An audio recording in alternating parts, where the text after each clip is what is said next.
नमस्कार पशुपालक मित्रांनो, स्वागत आहे आपल्या व्हेट गुरु या युट्यूब चॅनलवर। पशुपालक मित्रांनो, आजच्या व्हिडिओमध्ये आपण मॅनकाइंड या कंपनीच्या लिक्विड प्लाझ्मा फेरॉल या औषधाबाबत माहिती घेणार आहोत। या औषधाचा वापर आपण कुठे करायचा, या औषधाचा डोस आपण किती द्यायचा व या औषधाच्या वापरामुळे आपल्याला आपल्या पशूंमध्ये कुठले फायदे होतात, ही सर्व माहिती आजच्या व्हिडिओमध्ये आपण घेणार आहोत। पशुपालक मित्रांनो, व्हिडिओ सुरू करण्याआधी आपल्याला एक विनंती आहे की आपण जर चॅनलवरती नवीन असाल तर चॅनलला सबस्क्राइब करा। आपल्याला जर व्हिडिओ आवडला तर व्हिडिओला लाईक करा आणि आपले जे पशुपालक मित्र आहेत त्यांच्यासोबत व्हिडिओ नक्की शेअर करा। पशुपालक मित्रांनो, दुग्ध व्यवसायामध्ये आपल्याला अनेक समस्यांचा सामना करावा लागतो। यामधीलच एक समस्या म्हणजे आपल्या पशूंच्या शरीरामध्ये जर रक्ताची कमतरता झाली तर आपल्या पशूंना अनेक समस्या येतात। यामधीलच काही समस्या म्हणजे आपल्या पशूंच्या शरीरामध्ये ज्या ठिकाणी रक्ताची कमतरता होते त्यानंतर आपले पशु आपल्याला दूध कमी देतात। तसेच आपल्या पशूंच्या शरीरामध्ये ऊर्जेची कमतरता होते। तसेच आपल्या पशूंचा जो वाढीचा दर आहे तो देखील कमी होतो व आपल्या पशूंमध्ये प्रजनन क्षमता देखील कमी होते। आणि महत्त्वाचे म्हणजे आपल्या पशूंमध्ये त्यांची रोगप्रतिकार शक्ती देखील यामुळे कमी होते। तसेच पशुपालक मित्रांनो, ज्या ठिकाणी आपल्या पशूंमध्ये आपले जे दूध देणारे पशु आहेत त्यांना 1 लिटर दूध बनवण्यासाठी 400 लिटर रक्त त्यांच्या काशेमधून सर्क्युलेट व्हायला पाहिजे। त्यावेळेस आपले पशु आपल्याला 1 लिटर दूध बनवतात आणि आपल्या पशूंच्या शरीरामध्ये जर रक्ताचीच कमतरता असेल तर त्यावेळेस आपले पशु आपल्याला दूधही कमी देतात। तसेच काशेमध्ये जर रक्ताचा सप्लाय कमी झाला तर आपल्या पशूंना जी न्यूट्रिएंट्स भेटायला पाहिजे ती देखील कमी भेटतात आणि त्याचाच इफेक्ट आपल्या पशूंच्या दुधावरती म्हणजेच दुधाच्या क्वालिटीवरती आणि क्वांटिटीवरती होतो। तसेच पशूंच्या शरीरामध्ये ज्या ठिकाणी रक्ताची कमतरता होते त्यानंतर त्यांच्या शरीरामध्ये जे हार्मोनचे सिक्रेशन आहे ते देखील कमी होते। यामुळेही आपले पशु दूध कमी देतात। त्यासोबतच पशूंच्या शरीरामध्ये रक्ताच्या कमतरतेमुळे ऑक्सिजनचा सप्लाय आहे तो देखील कमी होतो। त्यामुळे आपले पशु आपल्याला जास्त काळ दूध देत नाहीत। या सर्व समस्यांवरती मात करण्यासाठी आपण आज प्लाझ्मा फेरॉल जेल या औषधाची माहिती घेणार आहोत।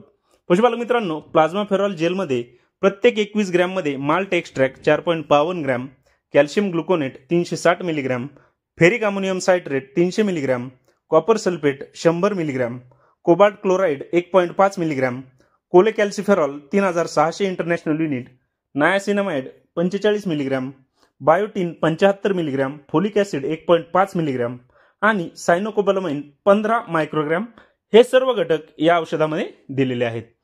पशुपालक मित्रांनो, प्लाझ्मा फेरॉल जेल या औषधाचा वापर करून आपण आपल्या पशूंच्या शरीरामध्ये आरबीसीचे उत्पादन वाढवण्यासाठी मदत करू शकतो। त्यासोबतच आपल्या पशूंमध्ये जी एनर्जीची गरज आहे ती वाढवण्यासाठी या औषधाचा आपल्या पशूंना चांगला फायदा होतो।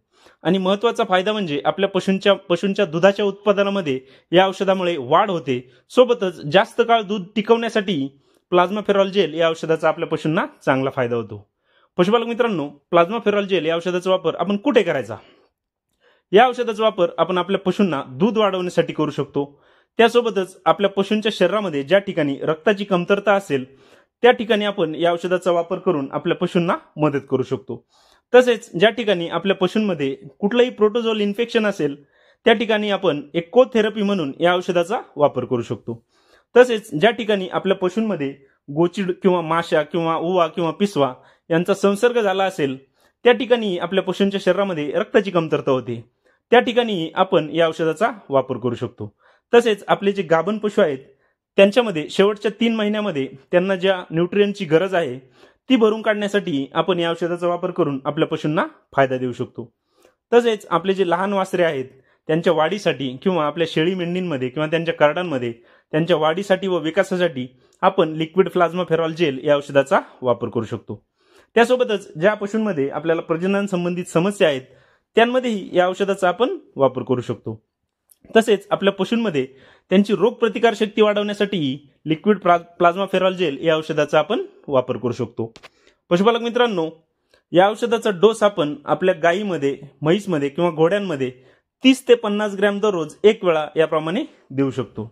तसेच आपण या औषधाचा वापर जर आपल्या कालवडमध्ये किंवा शेळी मेंढींमध्ये करणार असाल तर आपण 10 ते 15 ग्रॅम दररोज 1 वेळा याप्रमाणे देऊ शकतो। आणि या औषधाचा वापर जर आपण आपल्या उंटांमध्ये करणार असाल तर त्या ठिकाणी आपण 100 किलो वजनासाठी 10 ग्रॅम याप्रमाणे हे औषध देऊ शकतो। पशुपालक मित्रांनो, आपल्याला जर आजचा व्हिडिओ आवडला असेल तर व्हिडिओला लाईक करा। आपण जर चॅनलवरती नवीन असाल तर चॅनलला सबस्क्राइब करा आणि आपल्याला जर कुठल्या शंका असतील तर कमेंट बॉक्समध्ये मला नक्की कळवा। धन्यवाद।